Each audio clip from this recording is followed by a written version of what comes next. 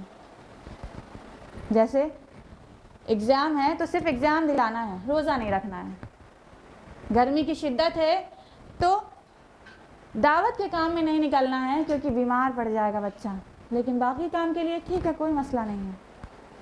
نہیں، ہم کو بچپن سے ہی اپنے بچوں کے اندر یہ ساری چیزوں کی عادت ڈالنی ہوگی، شروع سے اپنے بچوں کو یہ نصیحت کرنا ہوگا، بچپن سے ہی اپنے بچوں کے اندر اللہ سے محبت، جنت کا شوق اور جہنم کا خوف دلانا ہوگا۔ یہ ساری چیزیں ہمیں اپنے بچوں کے اندر شروع سے کرنی ہوں گی۔ تو یہ رمضان کا مہینہ جو آنے کو ہے، اس مہینے میں ہم خود بھی اللہ کی عبادت کریں، اللہ کی عبادت میں اپنا دن و رات گزاریں اور ساتھ ہی ساتھ اپنے گھر والوں اور اپنے بچوں کو بھی اس چیز میں لگائیں۔ اور آخر میں یہ جو مہینہ آنے کو ہے، یہ مہینہ ہم سب کو، یہ جو مہینہ آنے کو ہے، یہ مہینہ اپنے آپ کو صبر میں رکھنا تو سکھاتا ہے، ساتھ ہی ساتھ روزہ رکھ کر جہنم سے اپنے رب کی پناہ مانگتا ہے۔ وہ سراپا احتساب بن کر اپنے سیرت و کردار کا جائزہ لیتا ہے۔ وہ عمل صالح کی ہر شکل کو اپنے وجود کا حصہ بنانے کا عزم کرتا ہے اور معصیت کی ہر قسم کو ایک زہریلا سانپ سمجھ کر اس سے دور بھاگنے کی کوشش کرتا ہے۔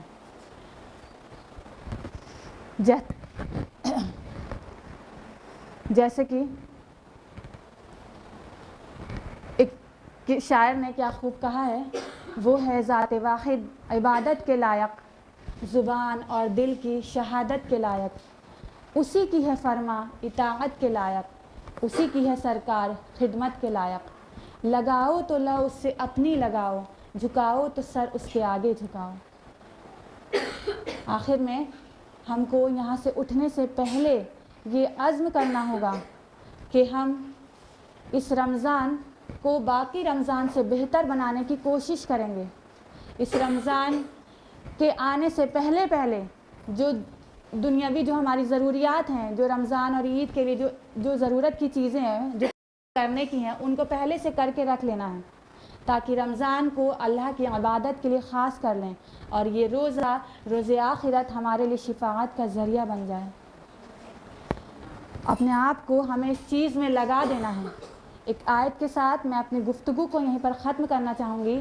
اللہ تعالیٰ کا فرمان ہے سورہ آل عمران، سورہ نمبر 3، آیت نمبر 133، وَسَارِعُوا إِلَىٰ مَغْفِرَةٍ مِّن رَبِّكُمْ وَجَنَّةٍ عَرْضُهَا السَّمَاوَاتُ وَالْأَرْضُ أُعِدَّتْ لِلْمُتَّقِينَ، اور دوڑ کر چڑھو اس راستے پر جو تمہارے رب کی مغفرت اور اس جنت کی طرف لے کر جاتا ہے جس کی وسعت زمین و آسمان کے برابر ہے، جو تیار کی گئی ہے پرہیزگاروں کے لیے۔ ربنا تقبل منا انك انت السميع العليم وتب علينا انك انت التواب الرحيم واخر دعوانا ان الحمد لله رب العالمين والسلام علیکم ورحمۃ اللہ وبرکاتہ۔ جزاک اللہ خیراً کثیرہ سسٹر اسما پروین۔ سسٹر اسما نے جو بھی نکات ہمارے سامنے رکھے ہیں وہ بہت قیمتی ہیں، کیونکہ اگر ہم اپنی دوسری مصروفیات کی، مثلاً کوئی فنکشن، کوئی شادی وغیرہ کی پلاننگ پہلے سے کر کے اسے کامیاب بنا لیتے ہیں تو وائی ناٹ فار رمضان؟ ہمارے پاس صرف 29 یا 30 دن ہیں ایکسٹرا نیکی کمانے کے، اور اگر ہم پری پلاننگ کر لیں، یعنی پہلے سے تیاری کر لیں، پہلے سے پلان کر لیں، تو پوری توجہ کے ساتھ رمضان کے مخصوص ایام بہترین عبادات میں گزار سکتے ہیں۔ تو ہمیں چاہیے کہ ہم اس پر غور کریں، اور جو بھی ہینڈ بلز آپ کو ابھی دیے گئے ہیں، سسٹر اسما نے بھی آپ سے ابھی شیئر کیا، اور میری بھی گزارش ہے کہ آپ لوگ اسے ایسی جگہ پر لگا لیں اپنے گھر پر جہاں پر آپ کی نگاہ اسے بار بار پڑتی رہے اور آپ کو یاد آتا رہے کہ کیا کام کرنے ہیں اور کیا کام باقی ہیں۔ آپ سب کے لیے خاص اناؤنسمنٹ ہے کہ تقویٰ اسلامک اسکول کے ایڈمیشنز ابھی بھی ہو رہے ہیں. تو آپ میں سے جو کوئی بھی انٹرسٹڈ ہو یا آپ کے جاننے والوں میں سے جو بھی انٹرسٹڈ ہو وہ ان کو اطلاع کر دیں, انفارم کر دیں کہ ایڈمیشنز ابھی بھی ہو رہے ہیں. جو بھی پیرنٹس اپنے بچوں کے لیے دینی اور عصری دونوں علوم چاہتے ہیں, انہیں دونوں سے واقفیت دلانا چاہتے ہیں, تو ان کے لیے یہ بہترین موقع ہے کہ وہ اپنے بچوں کو تقویٰ اسلامک اسکول میں ایڈمیشن کرائیں اور اس سے فائدہ اٹھائیں. جیسے کہ ہمارے ریگولر پروگرامز ہوتے رہتے ہیں, تو سنڈے کو ہمارے ویکلی پروگرامز جینٹس کے لیے بھی ارینج کیا جاتا ہے. سنڈے کو درس قرآن صبح 11 بجے جینٹس کے لیے آرگنائز ہوتا ہے. تو آپ اپنے گھر کے مردوں کو اس میں بھیجیں, اپنے بچوں کو, اپنے بھائیوں کو, جو بھی آپ کے گھر والے ہوں, آپ ان کو اس پروگرام میں شامل ہونے کے لیے یہاں پر ضرور بھیجیں. تقویٰ اسلامک اسکول کی مین بلڈنگ یعنی یہیں پر درس قرآن سنڈے کو صبح 11 بجے. آئیے اپنے پروگرام کو آگے بڑھاتے ہیں.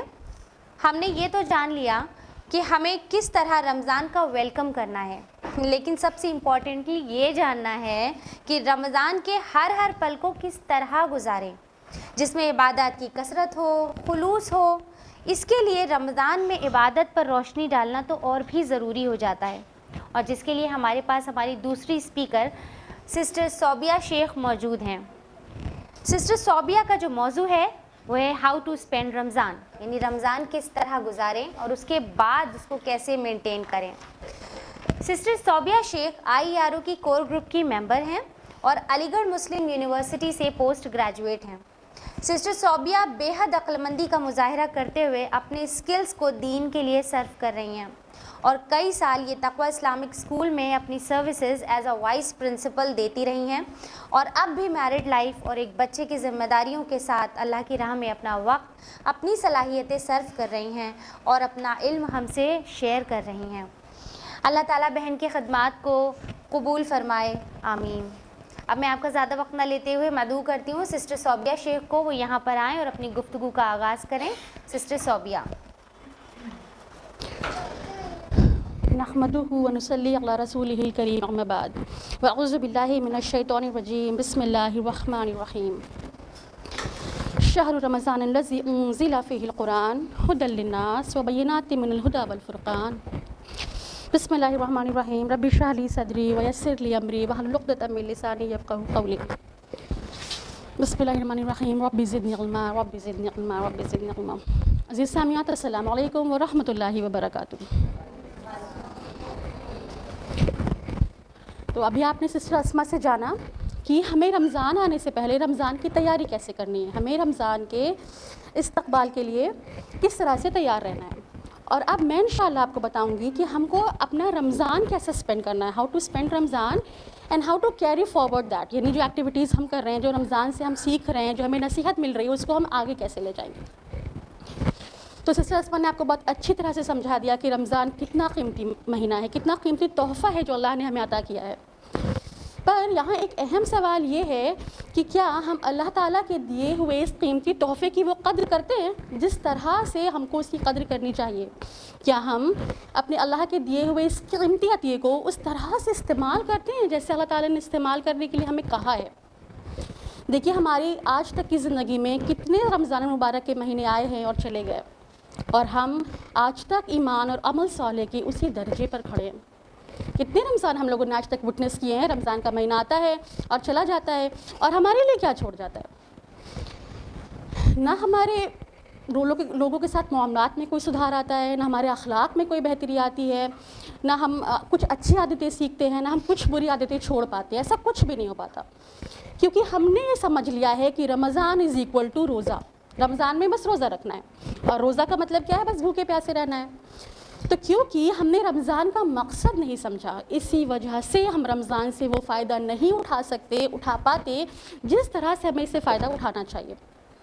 اچھا, کچھ لوگ تو یہ سوچتے ہیں کہ بھائی رمضان ہے, رحمتوں اور برکتوں اور مغفرت کا مہینہ, بڑا عظیم مہینہ, تو جب رمضان آئے گا تو ہمیں بھی کچھ نہ کچھ فائدہ ہو ہی جائے گا. لیکن ایسا نہیں ہے. دیکھیے, جب بارش ہوتی ہے تو الگ الگ ندی, نالے, گڈھے, تالاب, سمندر, دریا اپنی اپنی کیپیسٹی کے مطابق, اپنی اپنی گہرائی کے مطابق اس کے پانی سے فائدہ اٹھاتے ہیں. ایسے ہی ہوتا ہے نا. ایک چھوٹے سے گڈھے کے حصے میں اتنا پانی نہیں آتا جتنا کہ ایک لمبے چوڑے تالاب کے حصے میں آتا ہے نا. بارش برستی ہے تو زمین پر یکساں برستی ہے، لیکن جب وہی بارش بنجر زمین پہ برسے یا کسی چٹیل میدان پر برسے تو کیا ہوتا ہے؟ پانی برس کر نکل جاتا ہے. لیکن وہی بارش جب ایک اپجاؤ زمین پہ گرتی ہے تو وہاں پہ فصل لہلا اٹھتی ہے. تو مطلب کیا ہوا؟ رمضان تو سب کے لیے آیا ہے، لیکن سب رمضان سے ایکول فائدہ نہیں اٹھاتے. یہ ہمارے ظرف کی بات ہے، یہ ہمارے ابزارب کرنے پہ ڈپینڈ کرتا ہے کہ ہم رمضان سے کتنا فائدہ اٹھائیں گے. دیکھیے رمضان کا مقصد صرف بھوکا پیاسا رہنا نہیں ہے، ٹھیک ہے. رمضان کا مقصد ہے کہ اللہ کے حکم کی تعمیل کرنے کی عادت پڑ جائے. اچھا ہم لوگ رمضان میں کیسے اللہ کے حکم کی تعمیل کرتے ہیں کہ بالکل اچھا کوئی ایسا کرتا ہے کہ جیسے افطار ہونے کے 5 منٹ پہلے پانی پی لے کہ ارے اتنا تو چلتا ہے، صبح سے تو روزہ ہے، اتنا تو چلے گا. کوئی کرتا ہے؟ یا چھپ کر 1 گلاس پانی پی لو، ارے اللہ تعالیٰ کو اتنا پتہ ہے، اتنا سب کرتے ہیں. ایسا کچھ ہوتا ہے؟ اگر ہم نان مسلمس کے بیچ بیٹھے وہ سب کھا پی رہے ہیں مگر ہم 1 بوند پانی نہیں پیتے. کیوں؟ کیونکہ ہم روزہ ہیں اور اللہ تعالیٰ سب دیکھ رہا ہے اور اللہ جانتا ہے اور اپنا روزہ ضائع نہیں کر سکتے ہم، ہے نا. رمضان میں تو اتنا خیال رکھتے ہیں، بالکل چلتا ہے، بالکل ہم بھول جاتے ہیں. لیکن جیسے رمضان ختم ہوتا ہے پھر کیا ہوتا ہے؟ پھر چلتا ہے، اتنا تو چلتا ہے، ارے اتنا تو کر ہی سکتے ہیں، ارے اللہ سب جانتا ہے، اللہ جانتا ہے ہماری پرابلم کیا ہے. یہ شروع ہو جاتا ہے. تو اس کا مطلب ہم نے رمضان کا مقصد نہیں سمجھا. رمضان میں ہے تو ہم اتنی زیادہ اطاعت کر رہے تھے، اللہ تعالیٰ کی پوری کنڈیشنز مان رہے تھے اور رمضان میں اتنے زیادہ اللہ سے کنیکٹڈ تھے، اور رمضان کے جاتے ہی پھر وہی لاپرواہی. تو اس کا مطلب ہم نے لعلکم تتقون، ابھی آپ نے سنا نا رمضان کا مقصد لعلکم تتقون، اللہ کا تقوی اختیار کرو، وہ ہم نے اس کا مطلب نہیں کیا. کیونکہ تقوی کا معنی کیا ہوا؟ تقوی کا معنی تو یہی ہوا نا کہ اللہ تعالیٰ جس کام کو کہہ دے بس وہی کرنا ہے، جس سے روک دے اس سے رک جانا ہے. گاڈ کانشیسنس ہے نا. تو رمضان ہمیں بھوکا پیاسا رکھنے نہیں آتا، رمضان ہمیں تقوی سکھانے آتا ہے. تو ہمیں چاہیے کہ ہم رمضان میں بھی اور رمضان کے بعد بھی اس چیز کو اپنے ساتھ کنٹینیو رکھیں. اچھا اور پھر ایک حدیث بھی ہے، رسول اللہ صلی اللہ علیہ وسلم نے فرمایا، بخاری کی حدیث ہے کہ رمضان کا مقصد کھانا پینا چھوڑ دینا نہیں ہے. رمضان کا مقصد ہے کہ انسان جھوٹ بولنا اور جھوٹ پہ عمل کرنا چھوڑ دے، ہے نا. صرف کھانا پینا چھوڑنا بالکل مقصد نہیں ہے. جھوٹ بولنا چھوڑ دینا ہے، اس پہ عمل کرنا چھوڑ دینا ہے، لڑائی جھگڑا چھوڑ دینا ہے، ایسی ہر چیز کو چھوڑ دینا ہے جو اللہ کو پسند نہیں. اچھا بھی ہوگا کیسے؟ تقویٰ کیسے اندر آئے گا؟ کیسے ہم رمضان سے فائدہ اٹھائیں گے؟ کیا کر سکتے ہیں؟ تو جب میں آپ کو پہلی چیز بتانے جا رہی ہوں جو آپ کریں اس تقویٰ کو اچیو کرنے کے لیے، اللہ سے اپنا کنیکشن مضبوط کرنے کے لیے، تو پہلی چیز یہ ہے کہ اس رمضان ہم دل سے روزہ رکھیں. دل سے روزہ، شعوری روزہ، سمجھ کر روزہ کہ ہم روزہ کیوں ہیں، اللہ تعالیٰ کا اس رمضان سے کیا مقصد ہے، وہ ہم کو کیا سکھانا چاہتا ہے. تو اس رمضان روزہ کیسا رکھنا ہے؟ شعوری روزہ، دل سے. اس لیے نہیں کہ رکھتے آ رہے ہیں، بچپن سے رکھتے ہیں، سبھی لوگ رکھتے ہیں، سارے مسلمان رکھتے ہیں، یا ہماری امی رکھواتی ہیں، یا کہ ہمیں وزن کم کرنا ہے. ایسا کچھ بھی نہیں کرنا ہے. رمضان میں یہ سوچ کر، یہ سمجھ کر روزہ رکھنا ہے کہ اس کا مقصد کیا ہے. اور اس بار ہمیں سلامت روزہ رکھنا ہے. سلامت روزہ، سلامت روزہ کیا ہوا؟ جیسا اللہ چاہتا ہے، جو کوالٹیز اللہ چاہتا ہے کہ رمضان میں ہمارے اندر ڈیولپ ہوں، وہ ساری کوالٹیز کو ڈیولپ کرتے ہوئے.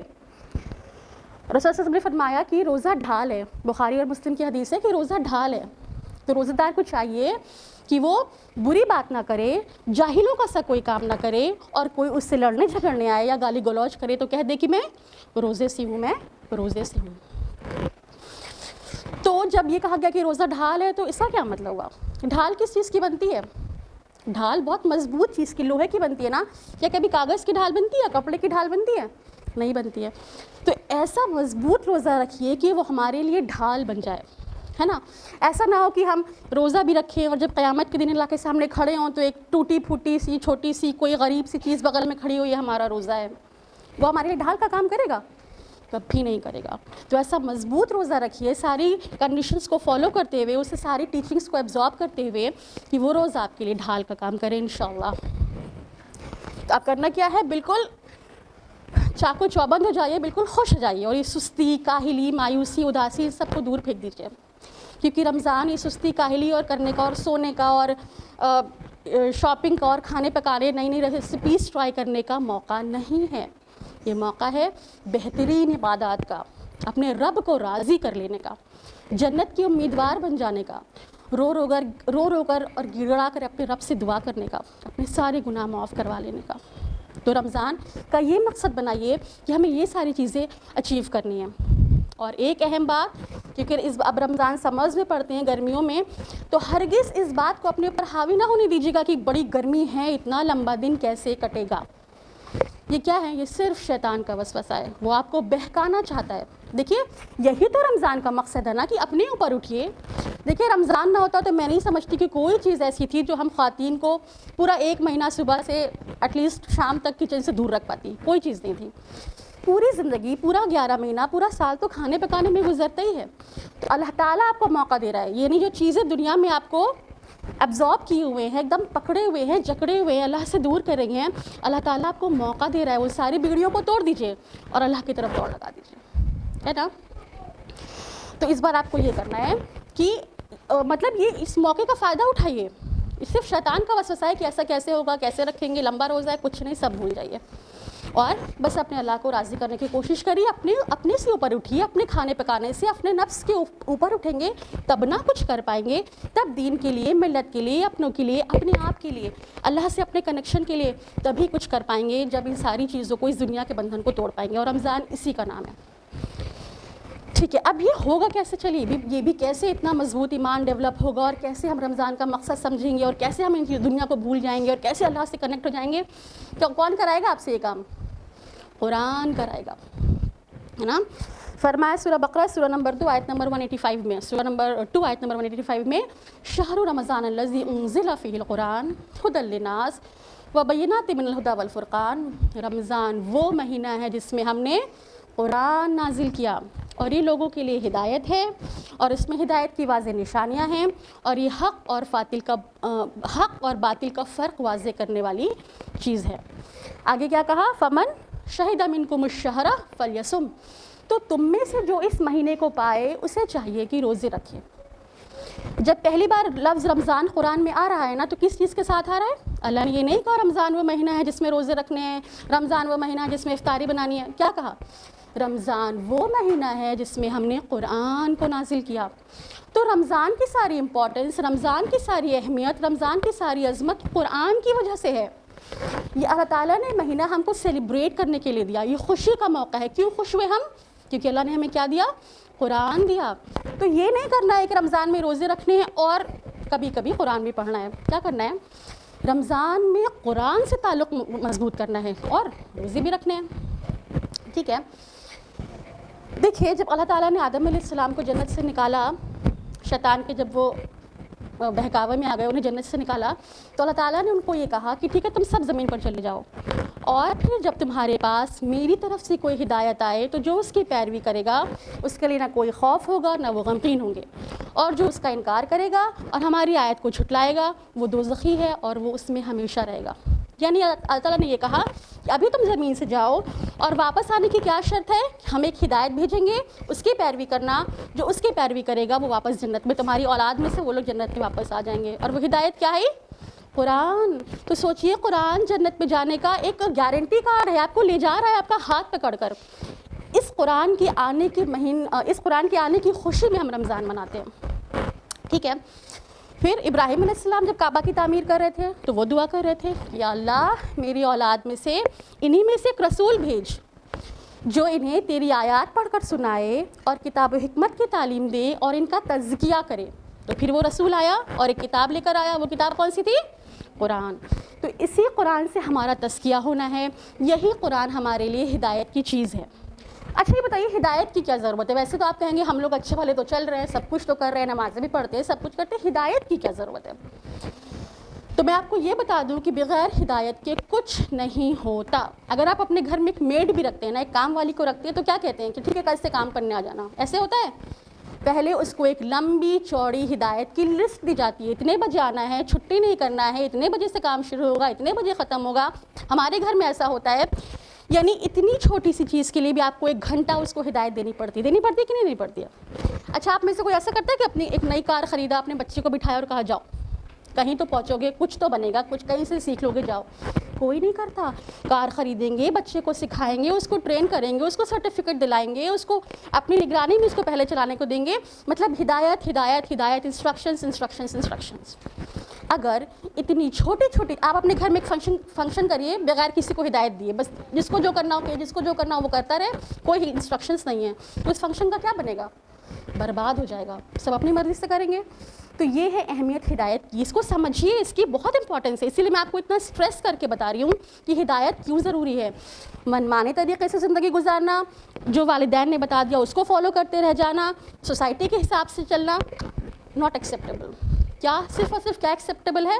جو اللہ نے کہا، جو اس نے اپنی کتاب میں بتا دیا، اس کو مکمل طور پہ فالو کرنا۔ اور اللہ کی کتاب بھی کوئی عام کتاب ہے، یہ وہ کتاب ہے کہ اگر آپ پوری ہیومن ہسٹری دیکھیں، رائٹ فرام آدم علیہ السلام ٹل دی اینڈ، اگر آپ دیکھیں تو بیچ میں یہ جو 23 سال کا پیریڈ تھا نا، جب اللہ کے رسول پہ قرآن نازل ہو رہا تھا، اس پیریڈ نے تمام ہسٹری کو مطلب ایک دم تبدیل کر دیا، ایک ریولیوشن لا دیا۔ اتنی لمبی ہیومن ہسٹری میں اگر یہ 23 سال اتنے انقلابی ہو سکتے ہیں، اتنا کچھ بدل سکتا ہے کہ عمر بن خطاب، ابو سفیان، اکرمہ بن ابو جہل، خالد بن ولید جیسے دشمنان اسلام کے دامن میں آ سکتے ہیں، تو سوچئے یہ قرآن ہماری زندگی میں کیا کچھ چینج نہیں لا سکتا۔ بات سمجھ میں آ رہی ہے نا آپ کو کہ یہ قرآن جو ہے بہت بڑا ریولیوشن لانے کا ذریعہ ہے۔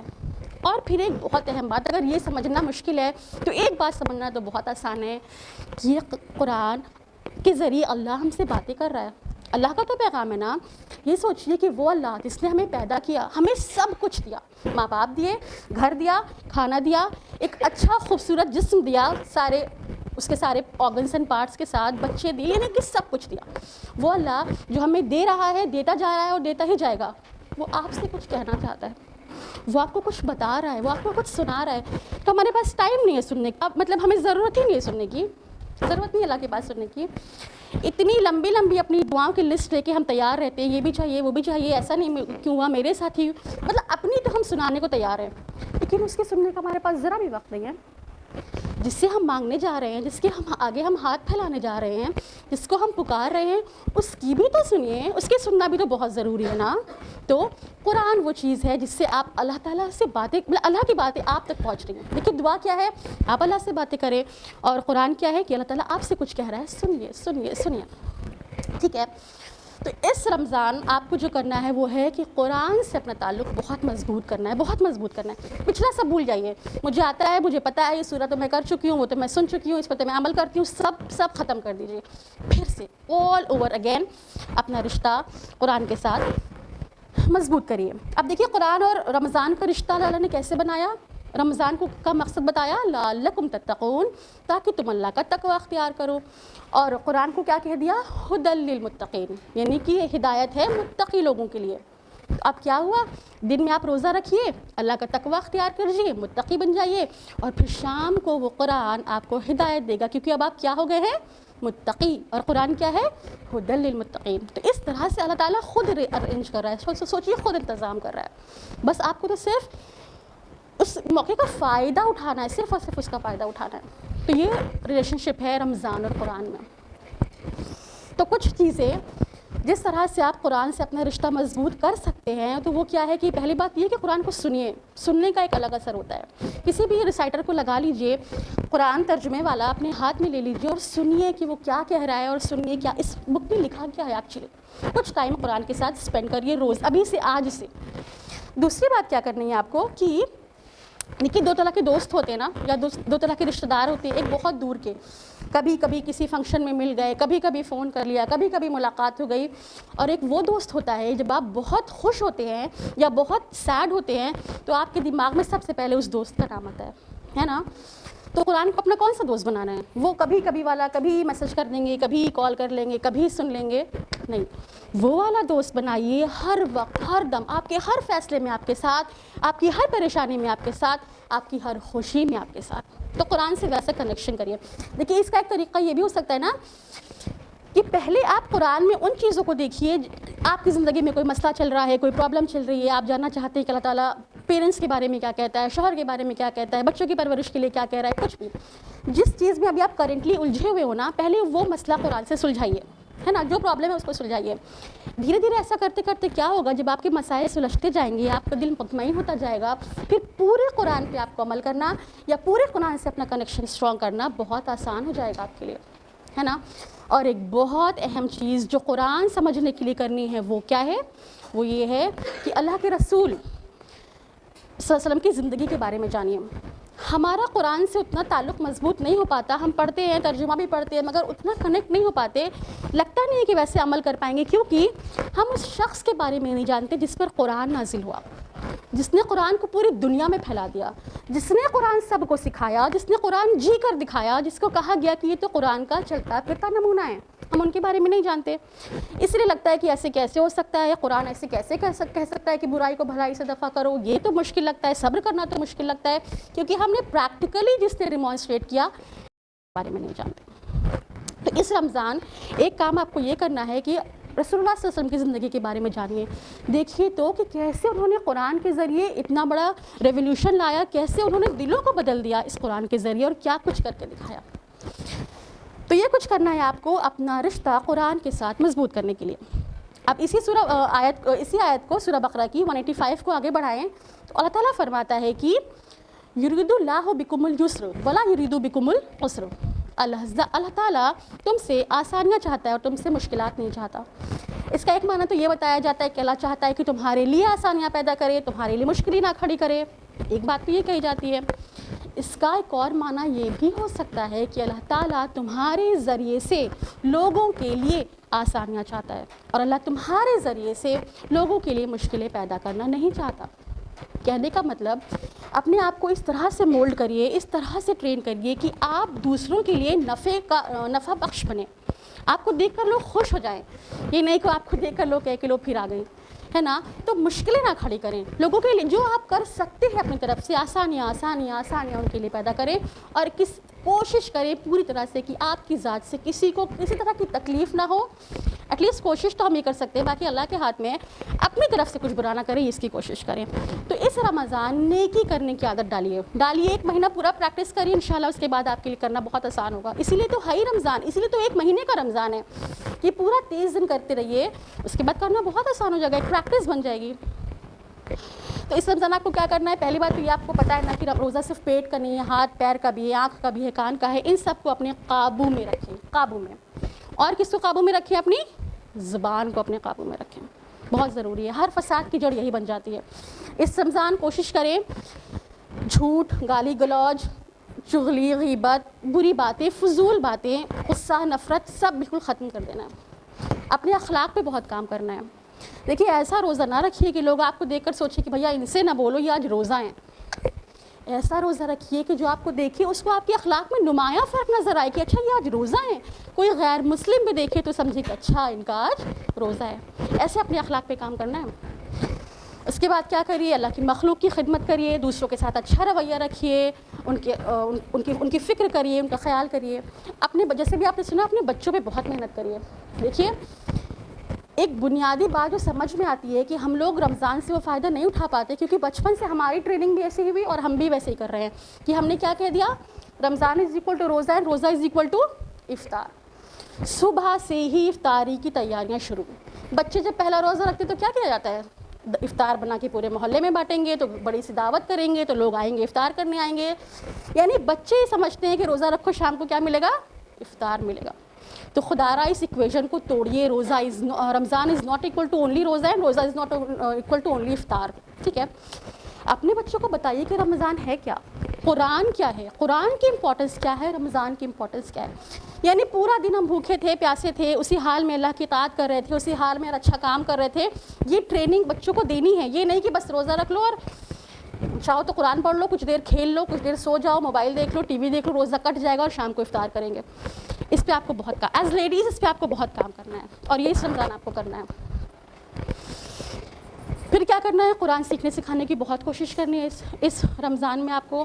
اور بچوں کے جیسے میں بات کر رہی تھی تو بچوں کے ساتھ آپ یہ کریں کہ بچوں کو اچھی طرح سمجھائیں, پھر بچوں کو پریکٹیکلی دکھائیں. بچے دیکھیں کہ میری ماں یا میرے والد نے روزے میں کس طرح سے اپنے آپ کو قابو کیا ہے, کیسے وہ غصہ کنٹرول کر رہے ہیں یا کوئی بھی چیز, تو بچوں کو پریکٹیکلی بھی دکھائیے, بچوں سے بہت ساری دعا کرنے کے لیے کہیے, بچوں کو ٹائم کی اہمیت بتائیے کہ وقت رمضان میں کتنا قیمتی ہے, ایک ایک سیکنڈ رمضان کا بہت قیمتی ہے. اپنے بچوں سے دوسروں کی مدد کے لیے کہیے, جیسے گھر کے بڑے ہیں ان کی چھوٹی چھوٹی خدمت کے لیے کہیے. اس طرح سے اپنے بچوں کو ہر اچھی چیز کے بارے میں بتائیے اور ہر بری چیز سے روکیے. پھر آپ اپنے ملازموں پہ رحم کریے, افطاری کے چکر میں ان پہ اوور برڈن نہ کر دیجیے, ان پہ بہت رحم کریے. جانوروں کے ساتھ بھی اچھا سلوک کرنا ہے اس رمضان میں. اچھا, بچوں کو جیسے بتانا ہے ٹائم کی اہمیت, ویسے خود بھی ٹائم کی امپورٹنس کو سمجھنا ہے. ٹائم از ویری امپورٹنٹ, اور یہ 30 دن کا رمضان اس کے بعد پھر پلٹ کر واپس کبھی نہیں آتا ہے, تو اس 30 دن کا ایک ایک لمحہ آپ کو یوٹیلائز کرنا ہے. اور پھر آپ جب رات کو لیٹیے, اپنے بستروں پہ جائیے, تو سوچیے 5 منٹ, پچھلے مہینے آپ سن چکے نا اس بارے میں کہ 5 منٹ اپنے آپ سے کیسے باتیں کرنی ہیں.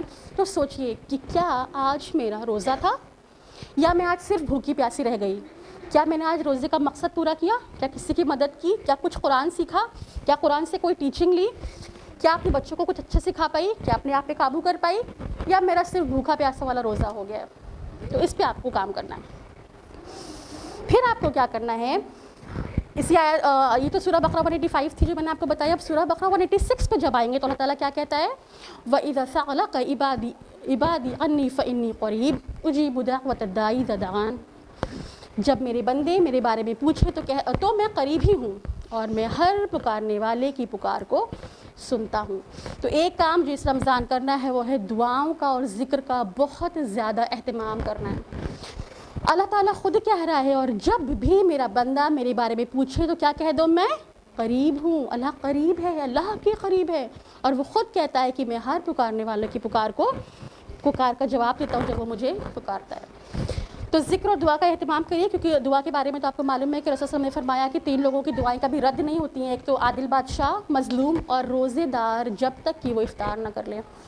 سوچئے کتنا کچھ ہم لوگوں کو مانگنا رہتا ہے دنیا اور آخرت کے لیے, اور اللہ تعالیٰ خود آپ کو موقع دے رہا ہے اور کہہ رہا ہے کہ ان کی دعائیں رد نہیں ہوں گی, یعنی روزہ دار کی دعا رد نہیں ہوتی. تو دن بھر دعا کریے, چلتے پھرتے کریے, اپنے لیے کریے, اپنے والدین کے لیے کریے, پوری امت کے لیے کریے, جو جس حال میں پریشان ہے اس کے لیے کریے. اور یہ تو ایک الگ لیکچر کا ٹاپک ہے نا کہ آج کل جو ہو رہا ہے اور کون کس حال میں پریشان ہے اور کس پر کیا گزر رہی ہے. صرف ٹی وی دیکھ کر اور اخبار پڑھ کر اور افسوس کر کر آگے بڑھ جانا, یہ تو مطلب کوئی بات ہی نہیں ہے نا. لیسٹ جو آپ کر سکتے ہیں اور جو بہت امپورٹنٹ ہے لیکن بہت آسان ہے وہ ہے کہ آپ سب کے لیے دعا کر سکتے ہیں. بہت جو لوگ اللہ کی راہ میں کام کر رہے ہیں, دعا کریے اللہ تعالیٰ ان کی بہت مدد کرے. بہرحال تو یہ ہے کہ آپ کو دعا کرنی ہے. اور ذکر سے دیکھیے, ذکر کا فائدہ کیا ہوتا ہے کہ ذکر سے آپ اپنے مقصد سے غافل نہیں ہوتے ہیں. آپ کو ہر وقت یاد ہوتا ہے کہ آپ کو اللہ تعالیٰ دیکھ رہا ہے اور آپ کو اس کی مکمل اطاعت کرنی ہے. تو ذکر کرتے رہیے, ہر وقت کرتے رہیے, اس سے آپ کی غفلت دور ہوگی. اور ایک فائدہ یہ بھی ہوتا ہے کہ آپ اپنے فوکس پہ رہتے ہیں کہ ہاں مجھے رمضان سے پورا فائدہ اٹھانا ہے. لیکن جو بھی پڑھیے سمجھ کر پڑھیے, خالی خوری رٹنے سے کچھ نہیں ہوتا. ٹھیک ہے, اگر آپ کہہ رہے ہیں اللہ اکبر تو سمجھیے اللہ اکبر, اللہ سب سے بڑا ہے, سب سے بڑا ہے, سب سے بڑا ہے. اپنے نفس سے, اپنے آپ سے, سوسائٹی سے, نیڈ سے, سب سے بڑا. تو جب کہہ رہے ہیں اللہ اکبر تو اس کو کریے بھی, سمجھیے بھی اللہ اکبر. جو بھی پڑھنا ہے سمجھ کے پڑھیے. صبح شام کے اذکار پڑھیے, مسنون دعائیں یاد کریے وہ پڑھیے, اور اللہ تعالیٰ سے بہت ساری دعائیں مانگیے. دعاؤں کی لسٹ پہلے سے تیار رکھیے, اور جب بھی آپ بیٹھیں, افطاری کے لیے بیٹھیں یا افطار کے وقت ہو یا جب آپ آخری تہائی رات میں اٹھیں, کبھی بھی جب بھی موقع ملے اللہ تعالیٰ سے بہت ساری دعائیں کریں. تو یہ تھی 186. اب اگر ہم آئیں آیت نمبر 187 پہ, تو بقرہ کی 187 آیت کیا ہے؟ احل لکم لیلۃ الصیام الرفث الی نسائکم ہن لباس لکم وانتم لباس لہن. یعنی تمہارے لیے حلال کر دیا گیا کہ تم روزوں کی رات میں اپنی بیویوں سے تعلق قائم کرو. اچھا, صرف یہاں بھی بات نہیں روکی گئی کہ یہ جائز ہے, اگر تمہیں کرنا ہے تو تم ایسا کر سکتے ہو, that you can have relation with your wife at night. بات یہاں ختم نہیں ہوئی, بات کیا آگے بڑھائی گئی, تم ان کے لیے لباس ہو, وہ تمہارے لیے لباس ہیں. دیکھیے ابھی بات کیا چل رہی تھی, قرآن اور ہدایت اور رمضان اور روزہ اور دعا اور اللہ بہت قریب ہے, یہ سب ہو رہا تھا. بیچ میں کیا آ گیا, بیویاں. اسے امپورٹنٹ سمجھیے. دیکھیے ہم لوگ اور سارے مذہب کیا کہتے ہیں کہ اللہ تعالیٰ کے قریب جانا ہے, اسپرچول بننا ہے, فائدہ اٹھانا ہے, قربت حاصل کرنی ہے, بیوی کا تو نام بھی مت لینا.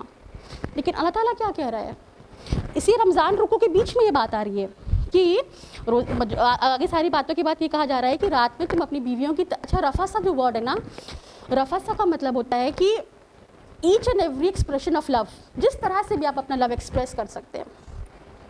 It includes the whole spectrum from very simple deeds to the act itself, سب بھی رفاسا میں آتا ہے. یعنی ہر طرح سے اپنی محبت ظاہر کرنا چاہیے رمضان میں. ٹھیک ہے، اب دیکھیے اگر ہم لوگ لباس کی بات کریں تو لباس کیا ہوتا ہے؟ لباس سب سے قریب ہوتا ہے، عیب کو چھپاتا ہے اور ہمیں اور خوبصورت بناتا ہے نا. تو شوہر بیوی کا رشتہ بھی کچھ ایسے ہی ہونا چاہیے نا، قریب تو ہوتے ہی ہیں اور ایک دوسرے کے عیب کو چھپانے والے ہوں اور ایک دوسرے کی کوالٹیز کو، اچھی کوالٹیز کو انہانس کرنے والے ہوں، ہے نا، ایک دوسرے کی کمیوں کو پورا کرنے والے ہوں. اور ایک لباس کی بہت خاص بات ہوتی ہے کہ لباس نا تبھی اچھا لگتا ہے جب فٹ ہوتا ہے سائز کا. آپ کا کپڑا آپ پہنیں گے تو ہی اچھا لگے گا، کوئی اور پہنے گا تو وہ اتنا اچھا نہیں لگتا. تو اس کا مطلب یہ ہوا کہ جس طرح سے لباس فٹ ہی اچھا لگتا ہے، ویسے اللہ تعالیٰ نے جب شوہر اور بیوی کا پیر بنایا تو ایسے ہی بنایا، فٹ بنایا. فٹ ہر وقت شکایت تھی میرے شوہر ایسے ہیں، میری بیوی ویسی، ہم تو ایسے ہیں، وہ تو ویسے ہیں، ہم تو اتنے اچھے ہیں، وہ تو ایسے ہیں. بھول جائیے، یہ سوچیے اگر آپ اتنی ہی اچھی ہیں اور وہ اتنے ہی برے ہیں تو کیوں اللہ تعالیٰ نے آپ لوگ کو ساتھ میں رکھا؟ کوئی وجہ ہوگی نا ساتھ میں رکھنے کی، اسی لیے کیونکہ you are fit, I mean perfect match for each other. آپ لوگ ایک دوسرے کے لیے فٹ ہیں تبھی آپ لوگ ساتھ میں ہیں. اور جہاں تک سمجھ میں آتا ہے وہ بات یہ ہے، دیکھیے اللہ تعالیٰ نے شاید بیوی اور دیکھیے ایک بات تو ہے کہ گھر کا سکون اگر چاہیے تو بیوی کو سکون میں رکھنا بہت ضروری ہے نا. بیوی سکون سے رہے گی تو وہ آپ کو بھی سکون سے رہنے دے گی، پورا گھر کا ماحول اچھا رہے گا، پورے معاشرے کا ماحول اچھا رہے گا، پوری سوسائٹی اس سے آپ کو ایک بینیفٹ دیکھنے کو ملے گا. پھر یہ تو صرف ابھی کی بات ہے. ایک چیز اور کہوں کہ بچوں کے ذریعے ہم یہ ٹیچنگ آگے بڑھاتے ہیں، ہے نا. جب بچے اپنے گھر کا ماحول دیکھیں گے، اپنے والدین کا رشتہ دیکھیں گے تو وہی لے کر وہ آگے بڑھیں گے. اور پھر یعنی پوری امت کا فیوچر ہمارے رشتے پہ ڈپینڈ کرتا ہے. اگر یہ کہوں تو کوئی زیادتی نہیں ہوگی شاید. تو اس رشتے پہ محنت کرنے کی ضرورت ہے آپ کو اس رمضان میں. اور شاید اس کی وجہ یہ بھی ہو کہ رمضان میں نا ایمان کا لیول بہت ہائی ہوتا ہے. ٹھیک ہے، اللہ تعالیٰ کے لیے میں نے معاف کیا، اللہ کے لیے میں نے حق ادا کیا، اللہ کے لیے، یعنی اپنے حق سے زیادہ اپنے فرض کی فکر ہوتی ہے نا. تو شاید اللہ تعالیٰ چاہتا ہے کہ اس مہینے میں ہم اس رشتے کے اس اینگل کو ایکسپلور کریں اور ہم اس کو اپنی مزاج بنا لیں، اپنی عادت بنا لیں کہ میں نے معاف کیا، میں نے اپنا فرض ادا کیا. تو ابھی اس طرح سے بنا لیں گے، اس کے بعد اس کو رمضان کے باہر بھی اگر ہماری عادت پڑی رہے گی تو سوچیے کہ گھر میں کتنا زیادہ سکون ہوگا نا. اگر ہم معاف کرنے والے بن جائیں گے، دینے والے بن جائیں گے، شکایت نہ کرنے والے بن جائیں گے صرف اپنے اللہ کے لیے. تو اس رمضان رکوع میں سورہ بقرہ کی اس بیچ میں اس کے آنے کا کوئی تو بہت اہم حکمت ہے اللہ تعالیٰ کی. تو ایک کام آپ لوگ اس رمضان کریں تاکہ اپنی شادیوں پہ محنت کریں اور اسے بہت خوبصورت بنائیں اور اپنے بچوں کے سامنے ایک اچھا اگزامپل سیٹ کریں. چلیے یہ تو بات تھی سورہ بقرہ کی 187 کے. آگے بڑھتے ہیں. رمضان کے متعلق ایک اور بات کریں تو رمضان کا ایک انٹیگرل پارٹ، بہت اہم پارٹ ہے، وہ ہے قیام اللیل، یعنی راتوں کو اللہ کے سامنے کھڑا ہونا. اور جو قیام اللیل ہوتا ہے ویسے تو وطر کی نماز، تہجد کی نماز بھی قیام اللیل کے لیے ہوتی ہے، لیکن رمضان میں تراویح کی نماز اسپیشلی قیام اللیل کے لیے ہوتی ہے. اور اس کا وقت ویسے تو عشاء سے لے کے فجر تک رہتا ہے، لیکن اس کا افضل وقت ہوتا ہے آدھی رات کے بعد یا جب رات کا آخری تہائی حصہ بچتا ہے تو اس کا بہترین وقت ہوتا ہے. اچھا یہ کون سا وقت ہوتا ہے؟ جب پوری دنیا سو رہی ہو نا، سب سو رہے نا افطار کے بعد اور جو عشاء کی نماز کے بعد سب سو رہے ہیں، اس وقت کوئی نہیں جگا ہوا ہے. تو آپ یہ سوچئے کہ وہ ٹائم نہیں ہے، رات کا آخری تہائی حصہ وہ ٹائم نہیں ہے کہ اس کو سو کر گزار دیا جائے. یہ تو وہ ٹائم ہے جب اللہ رب العالمین بادشاہوں کا بادشاہ خود آپ کو آواز دے رہا ہے. آپ سب کے علم میں یہ حدیث ہوگی نا، بخاری مسلم کی حدیث ہے. رسول اللہ صلی اللہ علیہ وسلم نے فرمایا کہ میرا رب ہر رات آسمانی دنیا کی طرف نزول کرتا ہے اور فرماتا ہے، جب رات کا آخری تہائی حصہ بچتا ہے اس وقت کی بات ہو رہی ہے کہ فرماتا ہے کہ کون ہے جو مجھ سے دعا کرے اور میں اس کی دعا کو قبول کروں، کون ہے جو مجھ سے مانگے میں اسے دوں، کون ہے جو مجھ سے بخشش طلب کرے اور میں اسے بخش دوں. یعنی رات کا یہ آخری تہائی حصہ وہ وقت ہے جب اللہ تعالیٰ خود آپ کو پکار رہا ہے کہ آؤ مجھ سے مانگو، میں دینے کو تیار ہوں. لیکن ہم سو رہے ہیں، غفلت ہے، پتہ ہی نہیں ہے، وہ ضرورت ہی نہیں ہے. وہ جتنا مزہ شکایتیں کرنے میں آتا ہے نا، میرے ساتھ تو ایسا ہو گیا، ویسا ہوا، یہ ہوا، اتنا مزہ وہ دعائیں کرنے میں آتا ہی نہیں کہ اللہ تعالیٰ سے ساری باتیں کر لی جائے. وہ تو زیادہ اچھا لگتا ہے نا جب بیٹھ کے خالی رونا ہو. یہ وقت آپ مانگ سکتے ہیں، جو مانگنا ہو آپ مانگ سکتے ہیں اللہ تعالیٰ کے، یعنی کہ وہ ذات جس کے ہاتھ میں سب کچھ ہے، آپ کا آگے پیچھے آسمان و زمین کی ہر چیز جس کے کنٹرول میں ہے، وہ آپ سے کہہ رہا ہے کہ مجھ سے مانگو میں تمہیں دوں گا۔ تو قیام اللیل کا بہت اہتمام کریں۔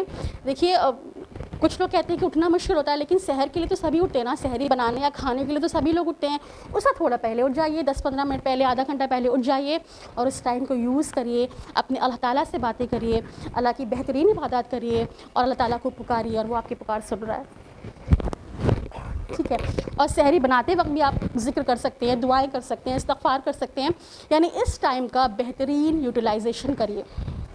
اچھا، اور جب رات کی بات ہو رہی ہے تو ایک خاص رات کی بات کرنا بھی بہت ضروری ہے۔ وہ خاص رات کون سی ہے؟ شب قدر۔ یہ رات جو ہے رمضان میں بہت قدر و منزلت والی ہے، بہت اہم رات ہے۔ اس رات کے لیے پوری ایک سورہ ڈیڈیکیٹ کر دی گئی، سورہ قدر، جس میں اللہ فرماتا ہے کہ یہ وہ رات ہے جس میں ہم نے قرآن نازل کیا، اور اس رات میں فرشتے اور جبریل علیہ السلام زمین پر آتے ہیں تمام امور کے لیے۔ تو اور یہ رات کیا ہے؟ 1000 مہینوں سے بہتر ہے۔ 1000 مہینے کیا ہوتے ہیں؟ 83 years and 4 months۔ اگر 1000 مہینے کو آپ منتھس میں کنورٹ کریں گے تو 83 سال 4 مہینے، یعنی جس نے اس رات میں عبادت کی تو ایسا ہوا کہ اس نے 83 سال 4 مہینے لگاتار عبادت کی، لگاتار، all 83 years and 4 months، ہے نا؟ اتنی اہم رات ہے یہ۔ اچھا، یہ اہم رات ہے لیکن اس کو اللہ نے بتایا نہیں کہ کون سی رات ہے۔ کچھ لوگ کہتے ہیں کہ آخری عشرے کی کوئی بھی رات ہو سکتی ہے، کوئی کہتا ہے کہ طاق راتوں کی ایک رات ہے، اور کچھ لوگ حالانکہ بتا دیتے ہیں کہ کون سی رات ہے۔ بہرحال ہمیں قرآن یا صحیح حدیث سے کوئی کنفرمیشن نہیں ملتا کہ کون سی رات ہے۔ تو اتنی اہم رات تھی، اس کو چھپا کر کیوں رکھا اللہ تعالیٰ نے؟ اسی لیے چھپا کر رکھا کیونکہ وہ اہم رات ہے نا۔ آپ کے پاس بھی کوئی قیمتی چیز ہوگی تو کیا کریں گے؟ چھپا کر رکھیں گے۔ تو اللہ تعالیٰ نے اس کو بھی چھپا کر رکھا، کلیئر نہیں بتایا کہ کون سی رات ہے، بس یہ کہہ دیا کہ رمضان کی ایک رات ہے نا۔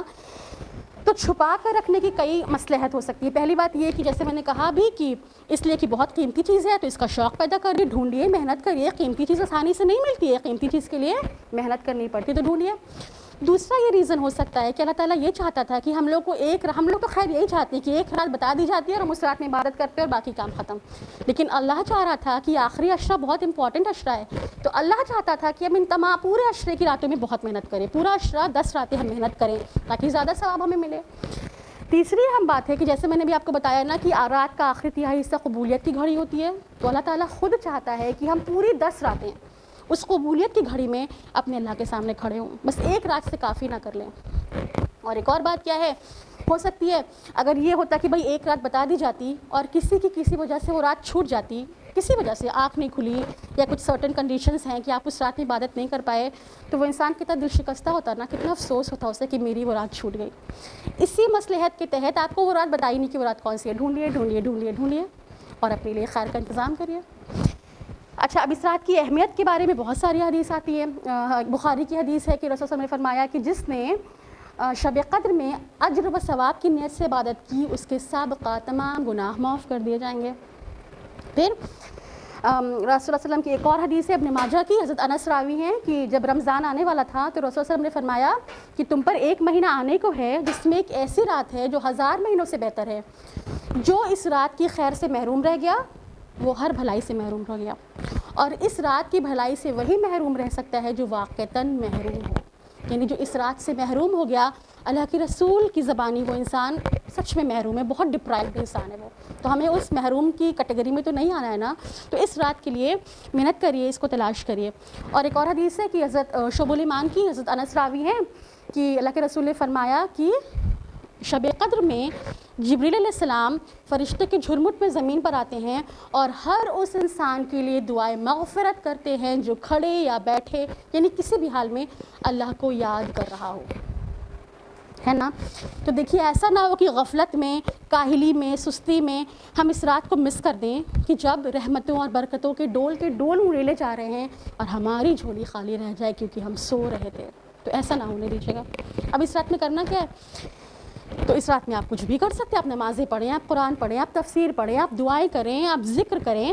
اور ایک خاص دعا اس رات کی ہے جو عائشہ کو سکھائی تھی اللہ کے رسول نے، وہ کیا ہے؟ اللہم انک عفو تحب العفو فاعف عنی، اے اللہ تو معاف کرنے والا ہے، معافی کو پسند کرتا ہے، بس مجھے بھی بخش دے۔ اور حضرت عائشہ کی یہ بھی روایت ہے کہ اللہ کے رسول آخری عشرے میں بہت محنت کرتے تھے, کمر کس لیتے تھے, خود بھی جگتے تھے, گھر والوں کو بھی جگاتے تھے, اور اتنی محنت کرتے تھے جتنی آپ نے پہلے نہیں کی ہوتی تھی. تو یہ آخری عشرہ, last 10 days very very important. Last 10 days کی اہمیت کو سمجھیے, اس میں بہت محنت کریے. اور ایک چیز کیا کرنا ہے کہ خالی خود نہیں کرنا ہے, اپنے گھر والوں کو بھی اپنے ساتھ شامل کرنا ہے. چلیے, تو عبادت کی بات چل رہی ہے, قیام اللیل کی بات ہو رہی ہے, شب قدر کی بات ہو رہی ہے, لیکن بیچ میں ایک پرابلم کبھی کبھی ہو جاتی ہے. وہ کیا ہو جاتی ہے؟ پیریڈز نا, فل سٹاپ لگ جاتا ہے. یعنی ہمارے جو لیڈیز ہیں وہ بڑے شوق سے, بڑے مطلب اہتمام سے روزہ رکھنا شروع کیا, بڑی تیاریوں کے ساتھ, دعائیں بھی چل رہی ہیں, قرآن کا سب, لیکن پھر کیا ہوا؟ پیریڈز آئے. جیسے ہی پیریڈز آئے تو ایسا لگتا ہے جیسے کسی نے ان لوگوں کا سوئچ آف کر دیا, بند, سب ختم. اچھا, کچھ لوگ تو یہ بھی کرتے ہیں کہ پیریڈز میں ہم شاپنگ کر ڈالیں گے, روزہ تو رکھنا ہے نہیں, چلو بازار ٹہل لیتے ہیں. یہ سمجھیے آپ کے ساتھ پرابلم ہے. رمضان ابھی چل رہا ہے, وہ شاپنگ کا ٹائم نہیں ہے جو آپ اس کو شاپنگ میں یوز کرنے جا رہے ہیں. دوسری بات یہ کہ تو بہت سے لوگ ایک دم غیر ضروری کاموں میں لگ جائیں گے, اور کچھ لوگ اتنے افسوس میں چلے جاتے ہیں, اتنا سیڈ ہو جاتے ہیں کہ ہم روزہ نہیں رکھ سکتے, اب ہم نماز نہیں پڑھ سکتے, اب ہم کچھ کریں گے نہیں, چھٹی کر لیتے ہیں بالکل, یعنی اللہ تعالیٰ کی یاد سے بھی چھٹی کر لیتے ہیں بالکل, اور پھر وہ شب قدر بھی نہیں جگتے ہیں. تو خدا را ایسا نہ کریں, ٹھیک ہے. پہلی اہم بات تو یہ ہے کہ اس رات, دیکھیے اگر آپ کے ساتھ ایسا ہو رہا ہے, مطلب ہوتا ہی ہے, مطلب جو بھی, کہ تو یہ سمجھیے کہ اللہ تعالیٰ کی مرضی ہے. یہ عبادت کیا ہوتی ہے؟ فرما برداری. اور فرما برداری تو ہے جب اللہ تعالیٰ ہی نے تو آپ سے کہہ دیا کہ ایسی کنڈیشن میں روزہ نہیں رکھنا, نماز نہیں پڑھنا, تو ختم, مان لیا, فرما برداری میں تو شامل ہوئے. تو دل شکستہ نہ ہوئے پلیز. دوسری اہم بات یہ ہے کہ اللہ کے رسول نے فرمایا, بخاری کی حدیث ہے, کہ جب اللہ کا کوئی بندہ سفر میں ہوتا ہے یا بیمار ہوتا ہے تو اس کو ان تمام اعمال کا اجر ویسے ہی ملتا ہے جیسے وہ گھر پہ رہ کے کیا کرتا تھا یا پھر صحت کی حالت میں کیا کرتا تھا. تو اگر آپ روزے رکھ رہی تھی, اس وجہ سے بریک آ گیا, تو امید ہے کہ اللہ تعالیٰ آپ کو ویسا ہی اجر دیتا رہے گا, ٹھیک ہے. تو اس پیریڈ میں جب کہ آپ نمازیں نہیں پڑھ رہی ہیں, قرآن نہیں پڑھ رہی ہیں, قرآن نہیں چھو رہی, تو آپ ایک کام کیا کر سکتی ہیں, وہ ہے قرآن سن سکتی ہیں. کیونکہ قرآن سننے کا اپنا ایک الگ مزہ ہے, اپنا ایک الگ اثر ہے, دل کو بہت سکون ملتا ہے, بہت اطمینان ملتا ہے, ایمان کا لیول بڑھتا ہے. رسول اللہ صلی اللہ علیہ وسلم قرآن سننے کا بہت شوق رکھتے تھے, دوسروں سے قرآن سنا کرتے تھے, صحابہ قرآن سنا کرتے تھے. حضرت عمر جیسے صحابی قرآن سن کر ایمان لے آئے تھے, ہے نا. تو قرآن سنیے, تفسیر کے ساتھ سنیے, ترجمہ سنیے, اس کو سمجھیے, کیونکہ صرف پارے پہ پارا ختم کرنا تو مقصد نہیں ہے نا. قرآن کا مقصد کیا ہے؟ میں نے بتایا تھا نا, ہدایت. تو سنیے, سمجھیے, اس کو اپنی زندگی میں شامل کرنے کی کوشش کریے. اور کیا کریے اس پیریڈ میں؟ خوب دعائیں کریے, خوب ذکر کیے, کیونکہ ذکر کے لیے تو طہارت کی ضرورت ہے, نہ وضو کی ضرورت ہے. تو خوب سارا ذکر کیجیے, اور نیکی کے کاموں میں ایک دوسرے کا ساتھ دیجیے. اور اس ٹائم کو بھی اپنے اچھی طرح سے یوٹیلائز کریے, سمجھتے ہوئے کہ رمضان از اسٹل گوئنگ آن, ٹھیک ہے, رمضان چل رہا ہے, تو اس کا اچھا یوز کرنا ہے.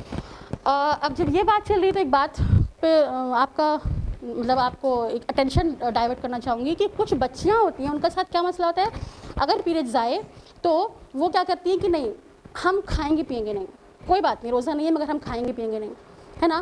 کچھ بوڑھے بیمار لوگ ہوتے ہیں جو ہمیشہ روزہ رکھتے آئے ہیں لیکن اب بہت بیمار ہیں یا بوڑھے ہیں, لیکن وہ روزہ چھوڑنے کو تیار نہیں ہوتے, نہ کہ ہمیشہ رکھتے آئے ہیں اب آخری ٹائم پہ چھوڑیں گے کیا. ایک طرف یہ لوگ ہیں, ایک طرف کچھ لوگ ہیں کہ ایگزام ہے, رمضان سے چھٹی, کوئی بھی پرابلم ہے, روزہ نہیں رکھیں گے, رمضان سے نہیں روزے سے چھٹی, روزہ نہیں رکھیں گے. تو دونوں ایکسٹریمز پہ مت جائیے, انتہا پسندی نہ اختیار کریے. پہلی بات تو کسی شرعی عذر کے بغیر روزہ چھوڑنے کا کوئی مطلب ہی نہیں ہے, ایگزام یا کسی بھی وجہ سے. لیکن اگر آپ کچھ کسی معاملے میں چھوٹ دے رہے ہیں, اگر آپ بریسٹ فیڈنگ میں دے رہے ہیں یا پریگننٹ ہیں یا بیمار ہیں, تو آپ اللہ تعالیٰ نے جب آپ کو چھوٹ دے رکھی ہے تو اس کا فائدہ اٹھائیے. جو لوگ بعد میں رکھیں گے اس کو میک اپ کریں, اور جو لوگ بعد میں نہیں رکھ سکتے, بہت بوڑھے ہو گئے ہیں یا ٹرمینل بیماری ہے ان کے ساتھ, تو وہ کیا کریں, فدیے کا ارینجمنٹ ان کے گھر والے کریں, ان کا فدیہ اس کے مسئلے کو پتہ کر کے اس کو پورا طرح سے کریے. کیونکہ بڑے افسوس کی بات ہے نا کہ بڑی بڑی لیڈیز 30 سال 40 سال 50 سال کی ہو گئی, اور روزے کے مسئلے میں ارے الٹی ہو گئی, اب کیا کریں, غلطی سے کھا لیا, اب کیا کریں, تیل لگا لیں, مہندی لگا لیں, مطلب ہر رمضان وہی سوال, ہر رمضان وہی سوال, اور اگلے رمضان میں پھر وہی سوال, بھول جاتے ہیں. تو اس مسئلے پتہ کریے, آپ روزے رکھ رہے ہیں, کوئی مذاق تھوڑی ہے کہ کیسے مکروہ ہو جائے گا, کیسے ٹوٹ جائے گا, کیا چیز الاؤڈ ہے کیا نہیں الاؤڈ ہے, اس کو پتہ کریے, اس پہ کام کریے. تو یہ تھا رمضان کیسے اسپینڈ کرنا ہے.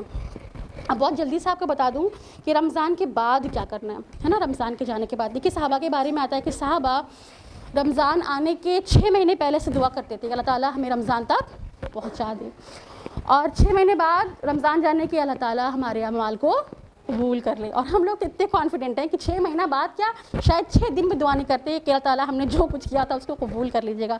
ایک دم رمضان گیا چھٹی. اچھا رمضان جب چلا جاتا ہے نا تو 2 طرح کے لوگ ملتے ہیں. ایک لوگ تو وہ ہوتے ہیں جو بڑے سیڈ ہے کہ رمضان چلا گیا, مطلب وہ ایمان کا لیول چلا گیا, وہ ماحول چلا گیا, وہ سب کچھ چلا گیا, مطلب ان کو لگتا ہے کہ بس بہت قیمتی چیز چلی گئی اور اب کریں تو کیا کریں, بڑے سیڈ ہو جائیں گے. اور ایک اور کون سے لوگ ہوتے ہیں جن کی چھٹی ہو جاتی, چلو رمضان گیا, کام ختم, واپس اپنی نارمل روٹین پہ آ جانا ہے, اب ختم, اب نمازیں اور وہ قرآن اور چھوڑو 1 سال کے لیے بند. نہیں, یہ دونوں ہی کام نہیں کرنے, نہ سیڈ ہو جانا ہے بہت اور نہ بہت خوش ہو جانا ہے, کیونکہ رمضان ایک دور کا آغاز ہے, ایک دور کا اینڈ نہیں ہے. Ramzan is the beginning and not the end, ہے نا, وہ ابتدا ہے, انتہا نہیں ہے. تو جب رمضان جاتا ہے تو اپنے ساتھ ساری ذمہ داریاں اور ساری شریعت کے احکام اور اللہ تعالیٰ سے تعلق اور ساری خیر و برکت سب سمیٹ کے طے کر کے لے کر نہیں جاتا ہے, چھوڑ کے جاتا ہے. آپ ابھی بھی مسلمان ہیں, اللہ سے تعلق ویسا ہی ہے, شریعت کی کنڈیشنز ویسے ہی ہیں. تو آپ کو کیا کرنا ہے کہ اس بات کو سمجھنا ہے اچھے طریقے سے کہ رمضان کے جانے کے بعد کیا کرنا ہے. ٹھیک ہے, رمضان چلا جاتا ہے تو صرف آپ کے گناہ کم ہوتے ہیں, آپ کی ذمہ داری نہیں کم ہو جاتی ہے کہ چھٹی کر لیں آپ.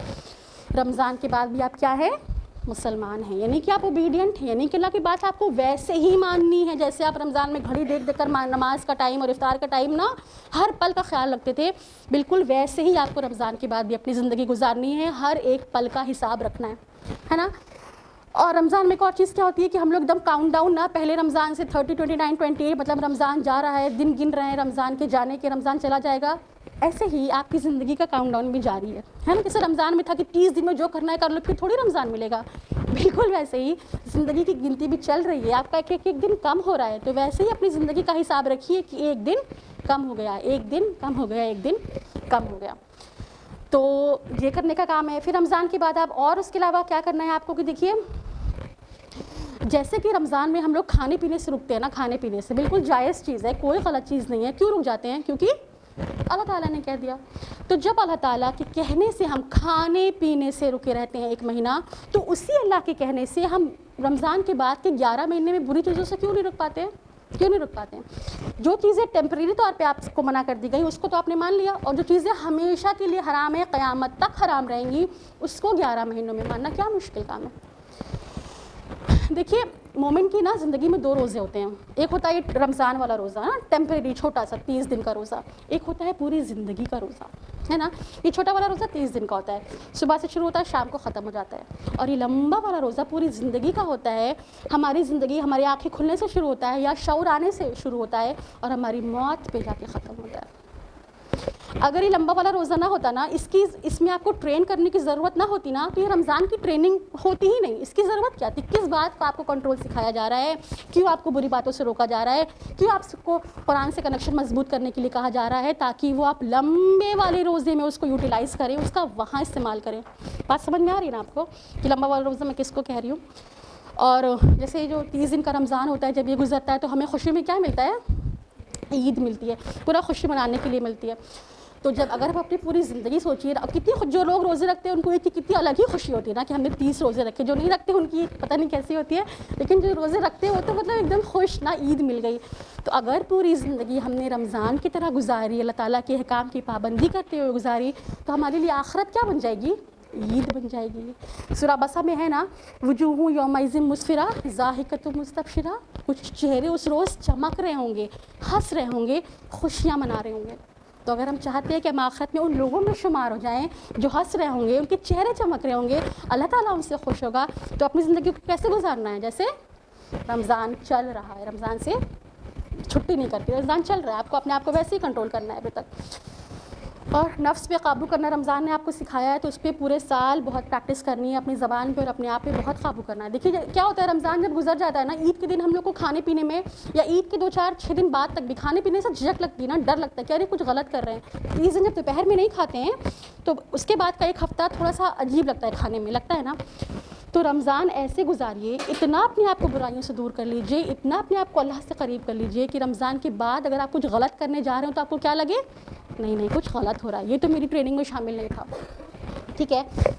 اس کے بعد رمضان کے بعد جو ایک اہم کام کرنا ہے وہ کیا کرنا ہے, قرآن کو لپیٹ کر اوپر ڈال دینا ہے نا, پھر اگلے رمضان میں کھولنا ہے, ایسے ہی کرنا ہے. ہرگز نہیں۔ رمضان نے آپ کو قرآن کے ساتھ جوڑ دیا ہے، اللہ کے ساتھ آپ کا تعلق بہت مضبوط کر دیا ہے، تو اس تعلق کو پورے سال چلانا ہے، پورے سال قرآن سے ویسا ہی اسٹرانگ کنیکشن رکھنا ہے جیسے کہ رمضان میں آپ نے محنت کر کے بنایا تھا۔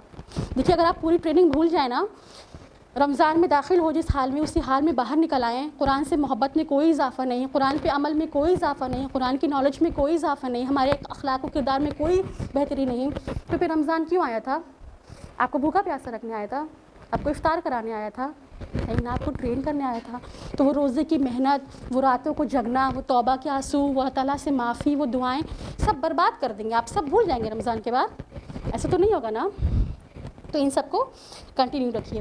اس کے بعد ایک اور اہم کام جو کرنا ہے آپ کو رمضان کے بعد وہ ہے کہ شوال کے 6 روزے رکھیے، کیونکہ اللہ کے رسول نے فرمایا کہ جس نے رمضان کے روزے رکھے اور پھر شوال کے روزے رکھے تو اس نے ایسے ہمیشہ روزے رکھے نا، پورے سال روزے رکھنے کا ثواب۔ شوال کے روزے رکھیے، جو روزے آپ کے چھوٹ گئے ان کو میک اپ کریے، اور باقی نفل روزے بھی رکھیے بیچ بیچ میں، کیونکہ وہ بیچ بیچ کی چھوٹی چھوٹی ٹریننگ ہوتی ہے آپ کے لیے نا، پھر وہی روزے کی کیفیت، پھر وہ ایمان کا لیول، تو وہ روزے کو کرنے کی کوشش کریے۔ اور پھر رمضان کے بعد عید کی بات بھی کر دیں کہ عید کا دن پھر ہمارا کیسا ہوتا ہے رمضان کے بعد؟ خوب سج دھج کے، اچھا سا میوزک لگا کے، گھر کو خوب سجا کے، نمازیں بھول کے کھانے پینے کا دن بن جاتا ہے۔ خدا رہا اپنی عید پہ بھی دھیان دیجیے گا، وہ لیڈیز جو پورے رمضان جن کی مطلب بال نہیں دکھتا ہے، رمضان کے دن عید کے دن ایسے ان کی زلفیں آپ کو لہراتی ملیں گی۔ اور اس کے بعد ایک اہم کام کرنا کیا ضروری ہے، اپنی سیلفی لے کر جہاں بھی اپڈیٹ پوسٹ فیس بک واٹس ایپ جہاں بھی آپ لگاتے ہیں اس سے باز آ جائیے۔ پردے کا یہ قطعی مطلب نہیں ہے کہ آپ ابھی تو آپ ایسے حجاب میں ہیں کہ آپ کو کوئی دیکھ بھی نہیں سکتا، اور عید کے دن چلیے تو عید پہ بھی اس پہ بھی بہت محنت کرنی۔ باقی جو چیزیں آپ کر رہے تھے، جیسے آپ نے سسٹر اسما سے بھی سنا کہ نیکی کے کام ہیں، صدقات ہیں، خیرات ہیں، توبہ ہے، معافی ہے، یہ سب بھی پورے سال اپنے کنٹینیو رکھیے۔ تو یہ رمضان کے کرنے کے بعد ہے، رمضان کی ٹریننگ کو ضائع نہیں کرنا ہے، رمضان کی ٹریننگ کو اپنی زندگی میں اتارنا ہے۔ اللہ تعالیٰ نے یہ موقع آپ کے لیے بنایا ہے کہ آپ 11 مہینے اس ٹریننگ کو یوز کریں، پھر رمضان آئے گا، پھر آپ ٹرین ہوں گے، پھر رمضان آئے گا۔ جیسے گھر میں ہوتی ہے AC کی سروسنگ ہوتی ہے نا، ہر سال ہوتی ہے، یا گاڑی لیا ہے تو سروسنگ کراتے ہیں، ویسے رمضان ہماری کیا کرنے آتا ہے؟ سروسنگ، تاکہ ہم آگے اچھا رزلٹ دیں، ہے نا، آگے اچھا رزلٹ دینے کے لیے، تو اس کو ویسے ہی کریں۔ تو یہیں پہ میری بات ختم ہوگی کہ اللہ تعالیٰ کا پہلی بات اللہ کا بہت شکر نا کہ اس نے ہم جیسے گناہ گار بندوں کو، کہ جن کو دنیا سے کبھی موقع ہی نہیں ملتا اللہ تعالیٰ کی طرف پلٹنے کا، ایک اتنا سنہرا موقع دیا ہے کہ ہم سب چھوڑ چھاڑ کر اللہ کی طرف پلٹ جائیں، ہے نا۔ تو اس کا بہت شکر ہے کہ ہماری زندگی میں ایک بار پھر سے رمضان آنے کو ہے، اور بس اس دعا کے ساتھ اپنی بات کو ختم کروں گی کہ اللہ تعالیٰ ہمیں ان لوگوں میں شامل کر لے جن کی روزے اور نمازیں تو نے قبول کیے۔ اے اللہ ہمیں ان لوگوں میں شامل کر لے جن کی برائیوں کو تو نے بھلائیوں سے بدل دیا۔ اے اللہ ہمیں ان لوگوں میں شامل کر لے جن کو اپنی رحمت کے ساتھ تو نے بہشت میں داخل کیا اور ان کے درجات بلند کیے۔ وآخر الدعوانا الحمدللہ رب العالمین۔ جزاک اللہ خیرن کثیرہ سسٹر صوبیہ۔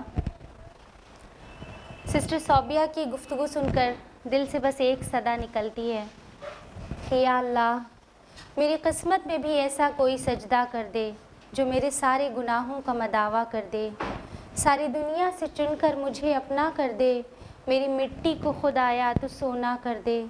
میں تیری چاہنے والی ہوں مگر ہے حسرت، جن کو تو چاہتا ہے مجھ کو بھی ویسا کر دے۔ ایک نظر اپنی گناہ گار پہ کر کے مولا اپنی رحمت کا حقدار ہمیشہ کر دے، آمین۔ بہت ہی خوبصورت انداز میں، بہت ہی بہترین انداز میں سسٹر صوبیہ نے ہمیں ایکسپلین کیا کہ قرآن اور رمضان کا کیا تعلق ہے، اور انشاءاللہ یہاں اٹھنے سے پہلے ہمیں یہ عزم کرنا ہے کہ اس بار ہمیں اپنی پرسنالٹیز میں چینج لانا ہے، ویسا چینج جیسا قرآن چاہتا ہے، ویسا چینج جس سے ہمارا رب راضی ہو جائے انشاءاللہ۔ تو بس اپنے پروگرام کو یہیں پر اختتام کرتے ہیں، اور اللہ تعالیٰ سے بہت دعا ہے کہ اللہ تعالیٰ ہم سب کے یہاں آنے، بیٹھنے، سننے، کہنے کو قبول فرمائے، اور جو کچھ بھی ہم نے سنا اس سے بہت زیادہ عمل کرنے کی اللہ تعالیٰ توفیق دے، اور یہ رمضان اس بار ہماری مغفرت کا ذریعہ بن جائے انشاءاللہ، آمین۔ وآخر الدعوانا ان الحمدللہ رب العالمین۔ سبحانک اللہم و بحمدک نشہد ان لا الہ الا انت نستغفرک و نتوب الیک۔ والسلام علیکم ورحمۃ اللہ وبرکاتہ۔